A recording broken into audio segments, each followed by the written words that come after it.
Hello friends, welcome to MLT notes. Previous video में हमने kidney function test के protein in urine तक cover किया था।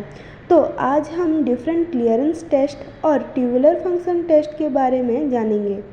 तो पहले आता है यूरिया क्लियरेंस टेस्ट। 1 मिनट के हिसाब से हमारा किडनी जितना अमाउंट ऑफ ब्लड से यूरिया को क्लियर करता है या अलग करता है उसे यूरिया क्लियरेंस कहते हैं।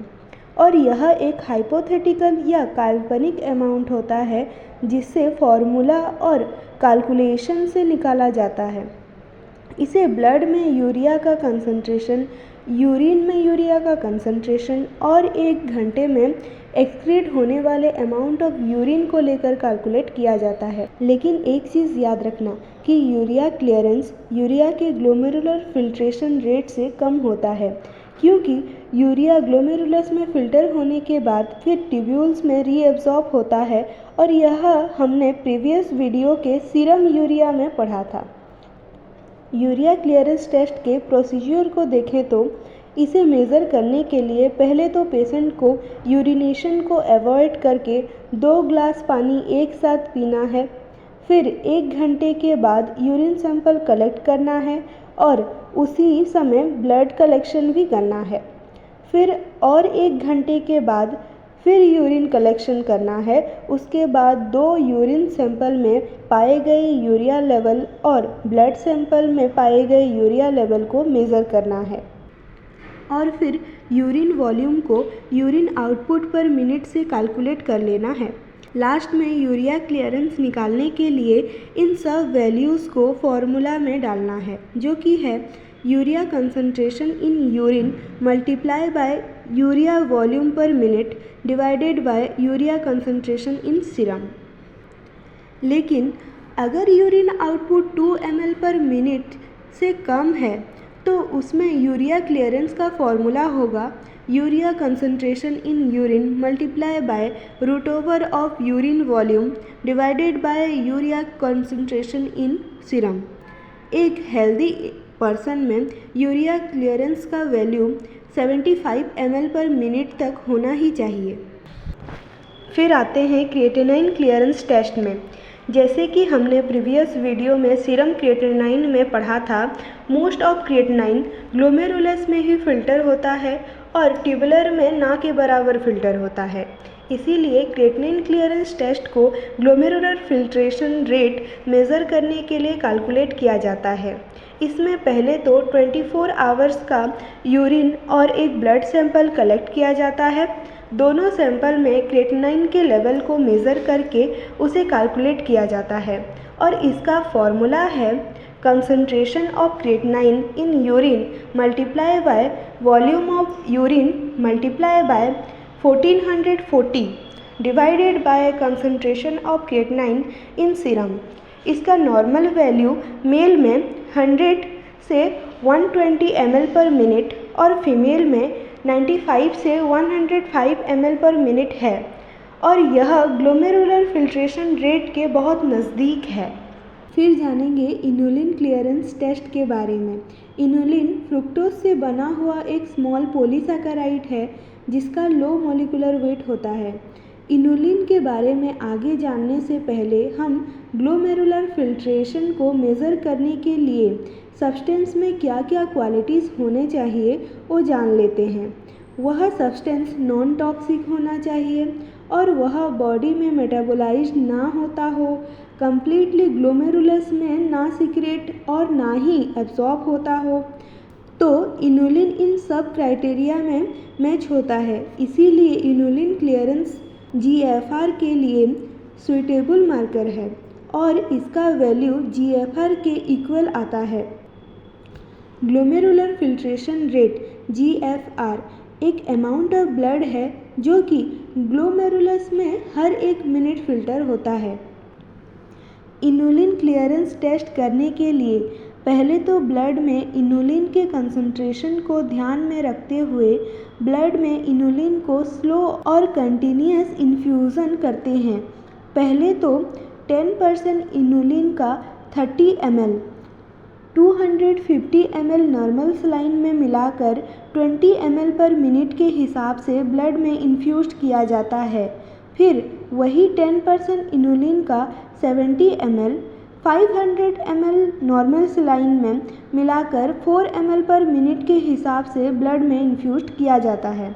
अगर इसका प्रोसीजर को देखें तो पहले तो पेशेंट को बोला जाएगा कि वह सेकेंड इन्फ्यूज़न के 20 मिनट्स के बाद मिक्सचुरेशन करके अपने यूरिन को डिस्कार्ड करें और फिर उस टाइम को हम नोट करेंगे।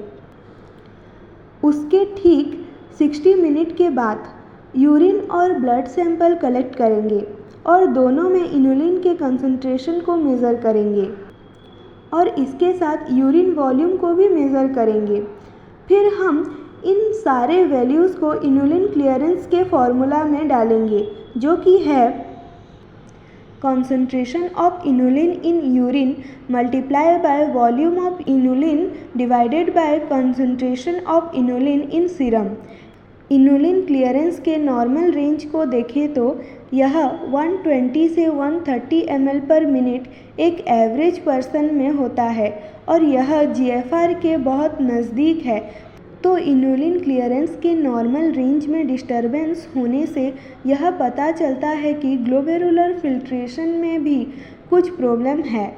फिर आते हैं ट्यूबुलर फंक्शन टेस्ट में।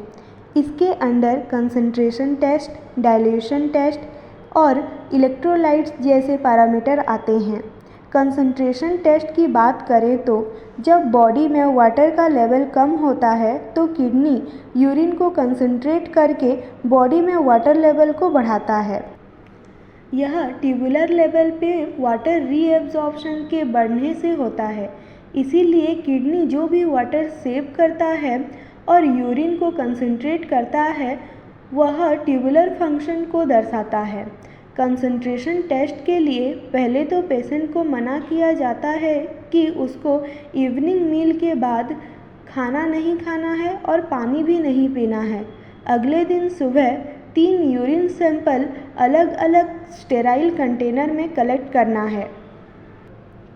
अगर इन तीनों सैंपल में से एक भी सैंपल का स्पेसिफिक ग्रेविटी 1.025 या एबव हुआ तो वह नॉर्मल है और 1.025 से बिलो हुआ तो यह ट्यूबुलर डिसफंक्शन का सिम्टम्स है।